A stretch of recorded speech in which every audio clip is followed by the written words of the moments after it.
ನಾನೊಬ್ಬ ಗಂಡನ ಸ್ಥಾನದಲ್ಲಿದ್ದು ನಿನ್ನ ಗೌರವನ ನಾನು ಕಾಪಾಡ್ತೀನಿ.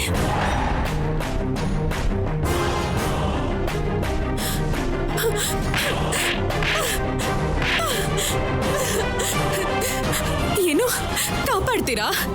ನನ್ ಗೌರವನ ಉಳಿಸ್ತೀರಾ? 3 ಗಂಟೆ ಹಾಕಿ ಋಣಾನ್ ತೀರಿಸ್ತೀರಾ? ಏನ್ ಮಾತಾಡ್ತಿದ್ದೀರೋ ನಿಮ್ಗೆ ಅರ್ಥ ಆಗ್ತಿದ್ಯಾ? ಅರ್ಥ ಆಗ್ತಿದ್ಯಾ?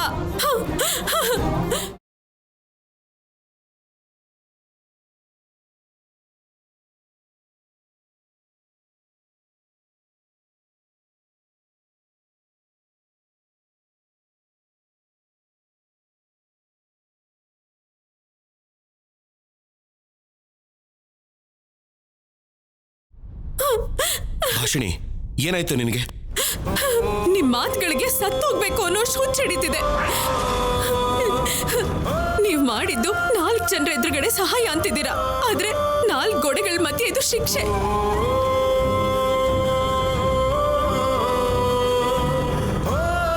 ಅದ್ ಹಾಗಲ್ಲ ಭಾಷಿಣಿ, ನಿಮ್ಮ ಅಪ್ಪ ಅಮ್ಮ ಕೂಡ ನಿನ್ನನ್ನು ನಿಂದಿಸ್ತಾ ಇದ್ರೆ. ಆ ನಿಂದನೆಗಳಿಗಿಂತ ಇವಾಗ ನೀವ್ ಮಾತಾಡ್ತಿರೋ ನಿಮ್ ಮಾತುಗಳಿಗೆ ನೋವಾಗ್ತಿದೆ.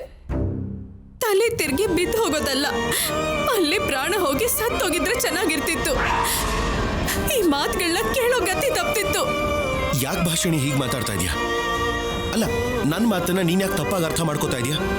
ನಿನಗೆ ಸಹಾಯ ಮಾಡೋದಕ್ಕೆ ಅಲ್ವಾ ನಾನು. ಅಪ್ಪ ತಂದೆ, ನಿನ್ ಸಹಾಯಕ್ಕೆ ಒಂದು ದೊಡ್ಡ ನಮಸ್ಕಾರ. ಕತ್ತು ಕೊಯ್ದು ಪ್ರಾಣ ಕೊಡ್ತಿದ್ದೀನಿ ಅನ್ಕೊಳ್ಳೋದು ನಿಮಗ್ ಮಾತ್ರ ಬರುತ್ತೆ. ಇಷ್ಟು ದಿನ ಒಂದ್ ಸುಳ್ಳನ್ನ ನಿಜ ಅಂತ ನಿರೂಪಿಸೋ ಪ್ರಯತ್ನ ಮಾಡ್ತಿದ್ದೆ. ಇವಾಗ ನಿಜಾನೇ ಸುಳ್ಳು ಮಾಡ್ತಿದ್ರೆ ನನ್ನ ನೋವನ್ನ ಯಾರಿಗೆ ಹೇಳ್ಕೊಳ್ಳಿ?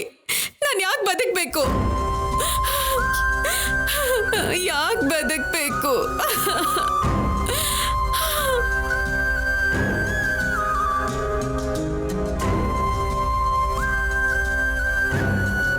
ಭಾಷಿಣಿ, ಅಳ್ಬೇಡ ಭಾಷಿಣಿ. ನಾನು ಹೇಳೋದನ್ನ ಒಂದ್ಸಲ ಕೇಳು. ನಾನು ಕೇಳಲ್ಲ. ನನ್ನ ಹತ್ರ ಏನು ಮಾತು.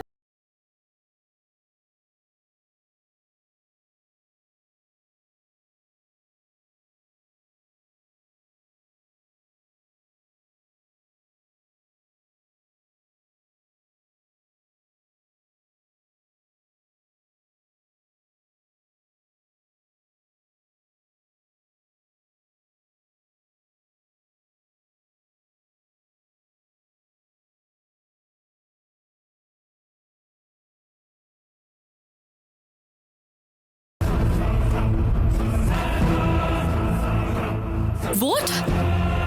ಏನ್ ಹೇಳ್ತಿದ್ಯಾ ನೀನು? ಭಾಷಣಿಗೂ ರಾಹುಲ್ಗೂ ಮದ್ವೆ ಆಯ್ತಾ?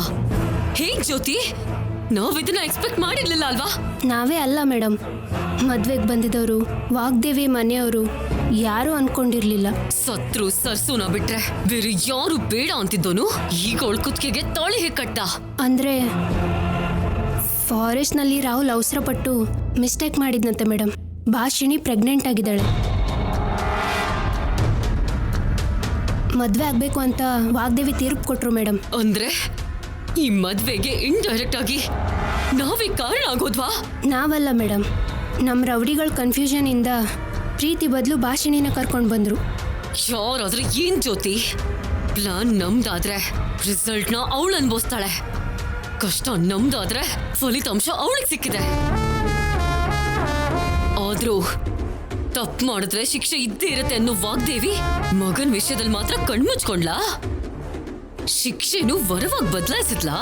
ಹೌದು ಮೇಡಮ್, ಅದಕ್ಕೆ ಮಗ ತಪ್ಪು ಮಾಡಿದ್ದಾನೆ ಅನ್ನೋ ನೋವು ಕೋಪಕ್ಕಿಂತ ಭಾಷಿಣಿ ಸೊಸೆ ಆಗಿದ್ದಾಳೆ ಅನ್ನೋ ಸಂತೋಷ, ಅದು ಅಲ್ಲದೆ ಪ್ರೆಗ್ನೆಂಟ್ ಆಗಿದ್ದಾಳೆ ಅನ್ನೋ ಆನಂದನೇ ಜಾಸ್ತಿ ಆಗಿದೆ ಮೇಡಮ್.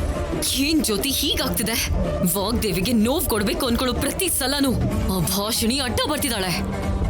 ಆ ರಾಹುಲ್ನ ಸಾಯಿಸಿ ವಾಗ್ದೇವಿನ ಅಳಿಸ್ಬೇಕು ಅನ್ಕೊಂಡ್ರೆ ಇವಳಿವಾಗ ಸೊಸೆಯಾಗಿ ಅವ್ರ ಮನೆಯಲ್ಲೇ ಕೂತಿದ್ದಾಳೆ. ಮತ್ತೆ ಹಾಗೆ ಮಾಡ್ತಿದ್ದಾಳೆ. ಈಗ ನಮ್ಗಿರೋ ಒಂದೇ ಒಂದು ಆಸೆ ಅಂದ್ರೆ ಆ ಭಾಷಿಣಿ ಸರಸು ಆಗೋದು. ಸೊಸೆಯಾಗಿ ಬಂದಿರೋದು ಭಾಷಿಣಿ ಅಲ್ದೆ ಆ ಸರಸು ಆಗಿದ್ರೆ ಮಾತ್ರ ಆ ವಾಗ್ದೇವಿ ಸಂತೋಷ ಅಲ್ಲೇ ಮುಳುಗ್ ಹೋಗುತ್ತೆ. ಅವಳ ಕೈಯಾರ ಮದ್ವೆ ಮಾಡಿಸಿರೋದಕ್ಕೆ ಬದುಕಿರೋಷ್ಟು ದಿನ 10 ಸತ್ ಹೋಗ್ತಾಳೆ. ಅವಳು ಭಾಷಿಣಿನ ಸರ್ಸುನ ಅನ್ನೋ ಕನ್ಫ್ಯೂಷನ್ಗೆ ಪಕ್ಕಾ ಕ್ಲಾರಿಟಿ ಬಂದಿಲ್ಲ ಮೇಡಮ್. ಸ್ವಲ್ಪ ಹೊತ್ತು ಹೌದು ಅನ್ಸುತ್ತೆ, ಸ್ವಲ್ಪ ಹೊತ್ತು ಇಲ್ಲ ಅನ್ಸುತ್ತೆ. ಅದನ್ನ ಕಂಡು ಹಿಡಿದ್ರೇನೆ ಆ ವಾಗ್ದೇವಿ ಅಂತ್ಯನ ನೋಡೋ ಆಯುಧ ಹಾಕ್ತಾಳೆ ಜ್ಯೋತಿ. ಸರಿ ಮೇಡಮ್, ನಾನು ಆ ಕೆಲಸದಲ್ಲೇ ಇರ್ತೀನಿ.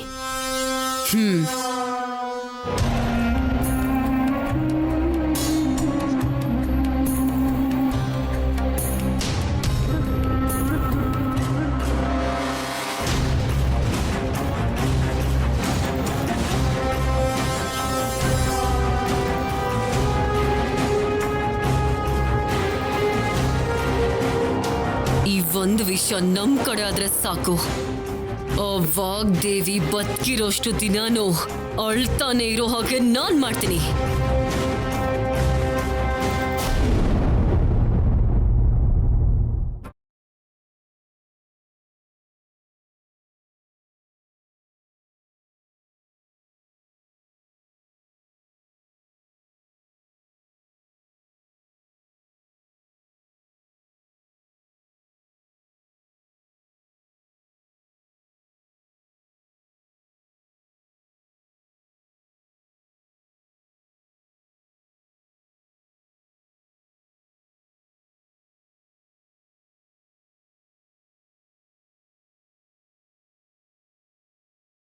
ಮದುವೆ ಮಂಟಪದಲ್ಲಿ ಎಲ್ಲರೂ ನಿನ್ನನ್ನು ನಿಂದಿಸ್ತಿರ್ಬೇಕಾದ್ರೆ, ನೀನ್ ತಪ್ಪು ಮಾಡಿಲ್ಲ ಅಂತ ಹೇಳಿದ್ರು ಕೇಳದೆ ಬ್ಲೇಮ್ ಮಾಡ್ತಿರ್ಬೇಕಾದ್ರೆ, ಕೇವಲ ನಿನಗೆ ಸಹಾಯ ಮಾಡಬೇಕು ಅಂತಾನೆ ನಿನ್ನ ಹೊಟ್ಟೆಲಿರೋ ಮಗುವಿಗೆ ನಾನೇ ತಂದೆ ಅಂತ ಒಪ್ಕೊಂಡೆ.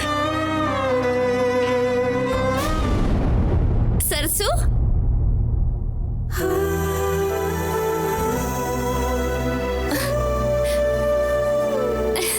ಮೈ ಡಿಯರ್ ಚಿಕ್ಕತ್ಗೆ ನಂಗೆ ಎಷ್ಟು ಖುಷಿ ಆಗ್ತದೆ ಗೊತ್ತಾ? ಒಂದ್ ಕಡೆ ತಾತ ಬರ್ಲಿಲ್ಲ, ಇನ್ನೊಂದ್ ಕಡೆ ಮುಹೂರ್ತಕ್ಕೆ ಟೈಮ್ ಆಗ್ತಿದೆ. ಏನಾಗುತ್ತೋ, ಈ ಮದ್ವೆ ಹೇಗ್ ನಿಲ್ಲುತ್ತೋ ಅಂತ ನಂಗೆ ಎಷ್ಟು ಭಯ ಆಗಿತ್ತು ಗೊತ್ತಾ? ಬೆಟ್ಟದಷ್ಟು ಭಯ ಕ್ಷಣದಲ್ಲೇ ಮಾಯವಾಗೋಯ್ತು. ಮದುವೆ ಆಗುತ್ತೇನೋ ಅನ್ನೋ ಪೂರ್ತಿ ಟೆನ್ಷನ್ ಒಂದೇ ಸಲ ಸಂತೋಷ ಆಗಿ ಬದಲಾಗೋಯ್ತು. ಹೌದು ನವ್ಯಮ್ಮ, ಎಲ್ಲ ಬದಲಾಗೋಯ್ತು. ಹೀಗಾಗತ್ತೆ ಅಂತ ನಾನು ಅನ್ಕೊಂಡಿರ್ಲಿಲ್ಲ. ಅಷ್ಟೇ ಅಲ್ವಾ, ನೀನ್ ನಂಬಿರೋ ದೇವ್ರು ನಿನ್ನ ಪ್ರೀತಿನ ಗೆಲ್ಸಿದಾನೆ ಸರ್ಸು. ನಿಜವಾದ ಪ್ರೀತಿನ ದೂರ ಮಾಡೋದು ಯಾರಿಂದನೂ ಆಗಲ್ಲ ಅಂತ ಪ್ರೂವ್ ಮಾಡಿದಾನೆ. ನಿಜವಾಗ್ಲೂ ಆ ದೇವ್ರ ಲೀಲೆಗಳು ಯಾರಿಗೂ ಅರ್ಥ ಆಗಲ್ಲ ನವ್ಯಮ್ಮ. ನಾವು ಒಂದ್ ಅನ್ಕೊಂಡ್ರೆ ಇನ್ನೊಂದಾಗೋ ತರ ಮಾಡ್ತಾನೆ. ಇದನ್ನೆಲ್ಲ ಆಟದ ಹಾಗೆ ನೋಡ್ತಾನೋ ಏನೋ. ಏನ್ ಆಟ ಆದ್ರೆ ಏನ್ ಸರ್ಸು, ನೀನು ಅಣ್ಣ ಪ್ರೀತಿಲಿ ಗೆದ್ರಿ ಅಲ್ವಾ, ಅಷ್ಟ್ ಸಾಕು ನನ್ಗೆ. ಆದ್ರೆ ಒಂದ್ ಮಾತ್ರ ನಿಜ ಸರ್ಸು, ಎಲ್ಲರ ದೃಷ್ಟಿಲಿ ನಿನ್ ಭಾಷಿಣಿ ಆದ್ರೂ ಈ ಮನೆಗೆ ಒಬ್ಬ ಸೊಸೆಯಾಗಿ ನಮ್ಮ ಅಣ್ಣನ ಮನ್ಸಿನಲ್ಲಿ ಹೆಂಡತಿಯಾಗಿ ನಿನ್ಗೆ ಸಿಗ್ಬೇಕಾಗಿದ್ದ ಸ್ಥಾನ ಸಿಕ್ಕಿದೆ.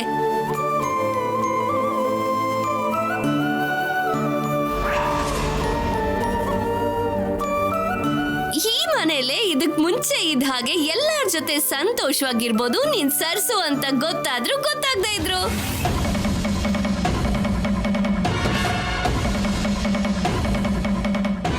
ನವ್ಯ,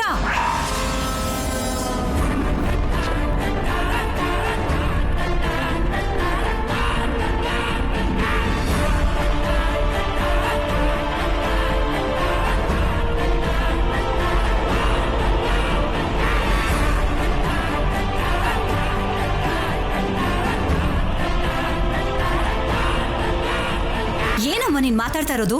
ಸರ್ಸು ಅಂತ ಗೊತ್ತಾದ್ರೂ ಗೊತ್ತಾಗದೇ ಇದ್ರು ಅಂತ. ಅದು ಏನು ಸುಮ್ಮನೆ ಹೇಳ್ತಿದ್ದಾಳಮ್ಮ. ನೀನ್ ಮಧ್ಯದಲ್ಲಿ ಮಾತಾಡ್ಬೇಡ. ಆಂಟಿ, ಆಂಟಿ ಅದು ನನಗೆ ಸರ್ಸು ಅಂದ್ರೆ ತುಂಬಾ ಇಷ್ಟ. ಅಭಿಮಾನದಿಂದಾನೇ. ಸಾಕಮ್ಮ, ಇನ್ನೇನು ಮಾತಾಡ್ಬೇಡ. ನನ್ನ ಮಗಳು ಸರ್ಸು ಅಲ್ಲ, ಭಾಷಿಣಿ. ನಿಮ್ ಸರ್ಸು ಹಳೆ ಕತೆ. ಅವಳು ಯಾವತ್ತೂ ಸತ್ತು ಹೋದ್ಲು. ನನ್ನ ಮಗಳು ಭಾಷಿಣಿ ವಾಸ್ತವ ಈ ಮನೆಗೆ ಸೊಸೆ ಆಗಿದ್ದಾಳೆ.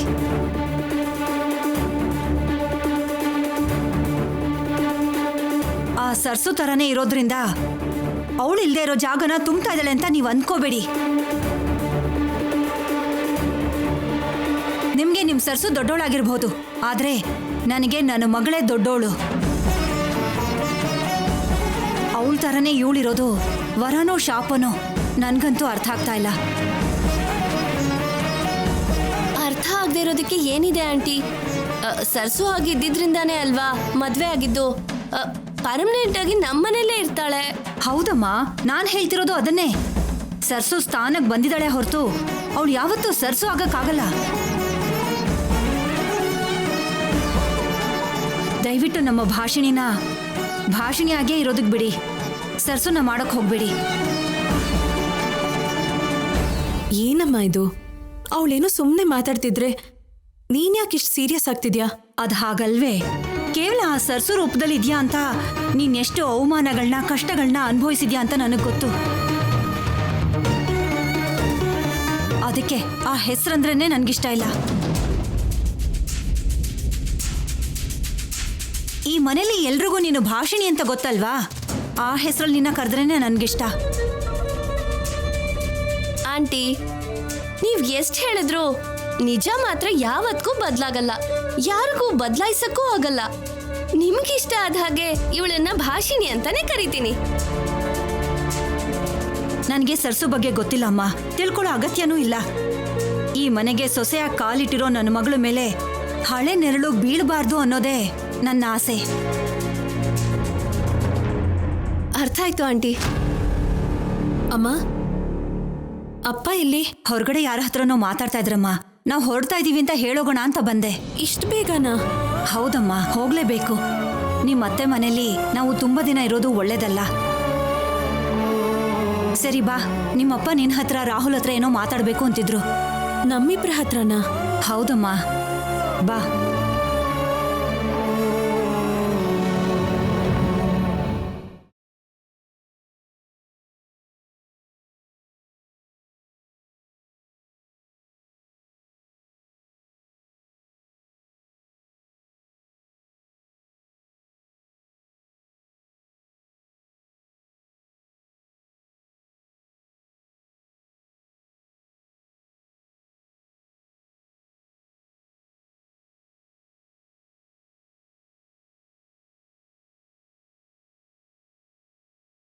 ನಮ್ಮ ಭಾಷಿಣಿ ಬಗ್ಗೆ ನಿಮ್ಗೆ ಪ್ರತ್ಯೇಕವಾಗಿ ಹೇಳಬೇಕಾಗಿರೋ ಅಗತ್ಯನೇ ಇಲ್ಲ.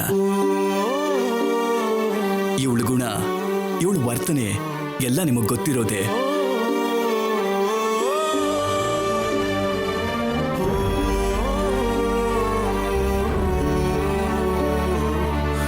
ಎಲ್ಲರ ಸಂತೋಷದಲ್ಲಿ ತನ್ನ ನಗುನ ಹುಡುಕೊಳ್ಳೋ ನನ್ನ ಮಗಳದ್ದು ಚಿಕ್ಕ ಮಕ್ಕಳ ಮನಸ್ಥಿತಿ.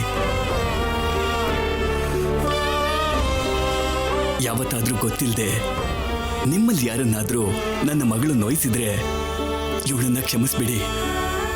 ಶಿಕ್ಷೆಗೆ ಮಾತ್ರ ದೂರವಾಗೇ ಇಡಿ.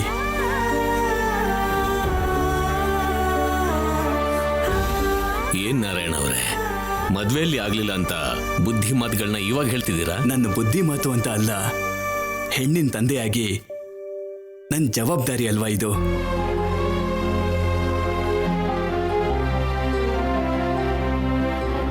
ಭಾಷಿಣಿ ಬಗ್ಗೆ ಈ ಮನೆಯಲ್ಲಿ ಎಲ್ರಿಗೂ ಚೆನ್ನಾಗಿ ಗೊತ್ತು ಸರ್. ಇನ್ಮೇಲೆ ನಿಮ್ಮ ಮಗಳ ಸಂತೋಷ ನನ್ನ ಜವಾಬ್ದಾರಿ. ಇನ್ನು ನೀವು ಯಾವ ವಿಷಯದಲ್ಲೂ ಭಯ ಪಡೋ ಅವಶ್ಯಕತೆನೇ ಇಲ್ಲ.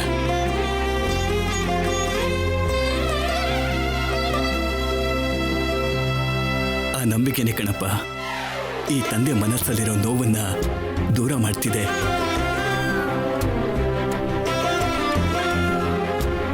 ಊಹೆನೂ ಮಾಡದೇ ಇರೋಂಥ ಘಟನೆಗಳ ಮಧ್ಯೆ ಈ ಮದುವೆ ನಡೆದೋಯ್ತು. ನನ್ನ ಮಗಳ ಜೀವನ ಏನಾಗ್ಬಿಡತ್ತೋ ಏನೋ ಅನ್ನೋ ಭಯದಲ್ಲಿ ದೇವತೆ ಅಂತ ನಿಮಗೆ ಬಾಯಿಗೆ ಬಂದ ಹಾಗೆ ಮಾತಾಡ್ಬಿಟ್ಟೆ. ಆವಾಗ ಆಡಿದ ಮಾತಿಗೆ ಇವಾಗ ಕ್ಷಮೆ ಕೇಳ್ತಾ ಇದ್ದೀನಿ. ದಯವಿಟ್ಟು ನನ್ನ ಕ್ಷಮಿಸಿ.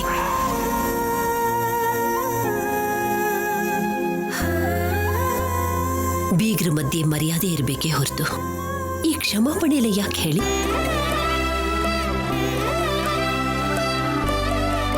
ಯಾರಿಗೂ ಬೆರಳು ತೋರಿಸಿ ಮಾತಾಡುವಂಥ ಅವಕಾಶ ಕೊಡದೇ ಇರೋ ಈ ವಾಗ್ದೇವಿ ಮೌನವಾಗಿದ್ದಾಳೆ ಅಂದ್ರೆ ಅದಕ್ಕೆ ಕಾರಣ ತಪ್ಪು ನಮ್ಮ ಕಡೆ ಇರೋದು. ನಡೆದಿದ್ದೆಲ್ಲ ಒಳ್ಳೇದಕ್ಕೆ ಆಗಿರುವಾಗ ಸುಮ್ಮನೆ ನಾವು ಪ್ರೀತಿ ಬಗ್ಗೆ ಮಾತಾಡೋದು ಸರಿಯಲ್ಲ ಅಂತ ಅನ್ಸುತ್ತೆ. ಮನೆ ಎಷ್ಟು ವಿಶಾಲವಾಗಿದೆಯೋ ಅದನ್ನ ಮೀರಿ ವಿಶಾಲವಾದ ಮನಸ್ಸುಗಳಮ್ಮ ನಿಮ್ದು. ನನ್ನ ಮಗಳನ್ನ ಅತ್ತೆ ಮನೆಯಲ್ಲ, ದೇವಸ್ಥಾನದಲ್ಲಿ ದೇವರ ಸನ್ನಿಧಿಲಿ ಬಿಟ್ಟು ಹೋಗ್ತಿದ್ದೀನಿ. ಅಪ್ಪ ಅಮ್ಮನ ಮೀರ್ಸೋ, ಪ್ರೀತಿಯಿಂದ ನೋಡ್ಕೊಳ್ಳೋ ಅತ್ತೆ ಮಾವರ ಸಮ್ಮುಖದಲ್ಲಿ ಬಿಟ್ಟು ಹೋಗ್ತಿದ್ದೀನಿ. ಭಾಷಿಣಿ ಮನೆ ಸೇರಿದಕ್ಕೆ ನೀವೆಷ್ಟು ಆನಂದ ಪಡ್ತಾ ಇದ್ರೋ ಅದಕ್ಕಿಂತ ಹೆಚ್ಚಿನ ಅದೃಷ್ಟ ನಂದು ಅಂತ ನಾನು ಭಾವಿಸ್ತಾ ಇದ್ದೀನಿ.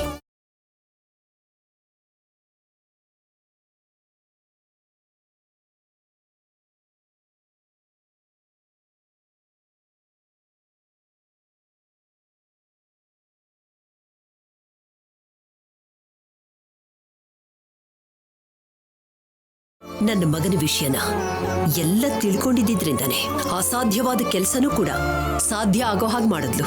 ರಾಹುಲ್ಗೆ ಹೆಂಡತಿ ಆಗೋದು ಅವಳನ್ನ ಬಿಟ್ರೆ ಇನ್ ಯಾರಿಂದನೂ ಸಾಧ್ಯ ಇಲ್ಲ ಅಂತ ನಾವು ಮಾತ್ರ ಅಲ್ಲ, ಆ ದೇವರು ಕೂಡ ಸಂಕಲ್ಪ ಮಾಡಿದ್ರಿಂದಾನೆ ಈ ಮದುವೆ ನಡೀತೇನೋ ಅಂತ ಅನ್ನಿಸ್ತಾ ಇದೆ.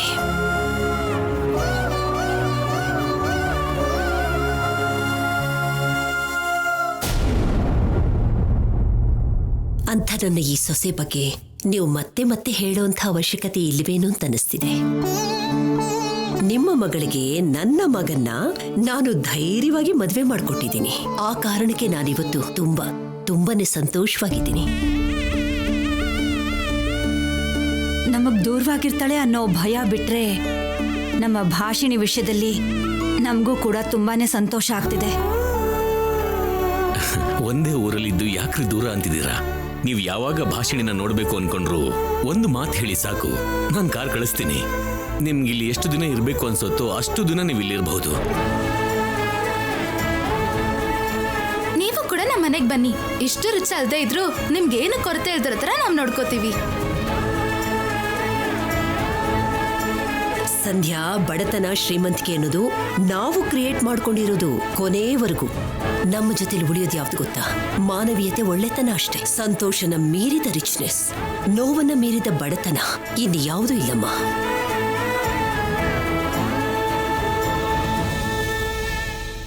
ನಮ್ಮ ಎರಡು ಕುಟುಂಬಗಳ ಮಧ್ಯೆ ಇರ್ತಕ್ಕಂಥ ಮನಸ್ಥಿತಿನ ಬಿಟ್ರೆ ಆಸ್ತಿ ಪಾಸ್ತಿ ಅನ್ನೋದು ಯಾವುದೂ ಇಲ್ಲಮ್ಮ.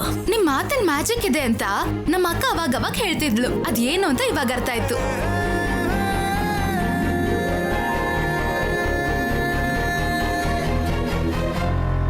ಅಮ್ಮ, ಹೋಗಿ ಬರ್ತೀನಿ. ಅಪ್ಪ, ನಿಮಗೆ ಯಾವಾಗ ಮಾತಾಡ್ಬೇಕನ್ಸಿದ್ರು ಫೋನ್ ಮಾಡಿ. ಅತ್ತೆ ಮನೇಲಿ ಇದ್ದೀನಿ ಅನ್ನೋದನ್ನ ಬಿಟ್ರೆ ನಿಮ್ಮಿಂದ ಯಾವತ್ತೂ ದೂರ ಆಗಲ್ಲ. ಸರಿನಮ್ಮ. ಸಂಧ್ಯಾ, ನಿನ್ ಸ್ಟಡೀಸ್ನ ಯಾವತ್ತೂ ನೆಗ್ಲೆಕ್ಟ್ ಮಾಡಬೇಡ. ಬ್ಲೂ ಕಲರ್ ಬಾಕ್ಸಲ್ಲಿ ಅಪ್ಪನ ಮೆಡಿಸಿನ್ಸ್ ಇದೆ. ಟೈಮ್ ಮಿಸ್ ಮಾಡ್ದೇನೆ ಔಷಧಿಗಳನ್ನ ಕೊಡು.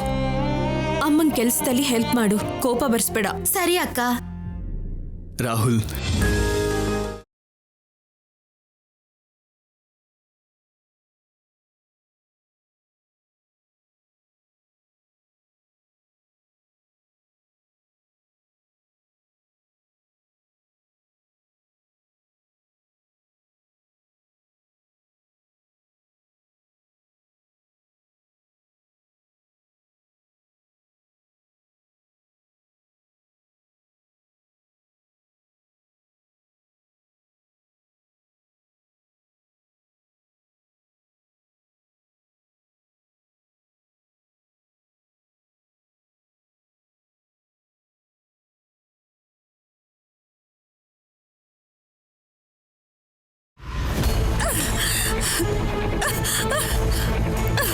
ಹೀಗೆ ಥಿಂಗ್ಸ್ ನ ಬ್ರೇಕ್ ಮಾಡ್ತಿದ್ರೆ ಪ್ರಾಬ್ಲಮ್ ಸಾಲ್ವ್ ಆಗಲ್ಲ ಪ್ರೀತಿ. ಬಿಟ್ಬಿಡು ಬ್ರೋ, ನಂಗೆ ಕೋಪ ಕಂಟ್ರೋಲೇ ಆಗ್ತಿಲ್ಲ. ಈ ಥಿಂಗ್ಸ್ ಅಷ್ಟೇ ಅಲ್ಲ, ಆ ಸರಸು ತಲೆನ ಬೋನ್ಸ್ ನ ಬ್ರೇಕ್ ಮಾಡ್ಬೇಕು ಅನಿಸ್ತಿದೆ. ಅವಳು ಸರ್ಸು ಏನು, ಭಾಷಿಣಿ ತಾನೆ? ಅಲ್ಲ, ಭಾಷಿಣಿ ರೂಪದಲ್ಲಿ ಬಂದಿರೋ ಸರಸು.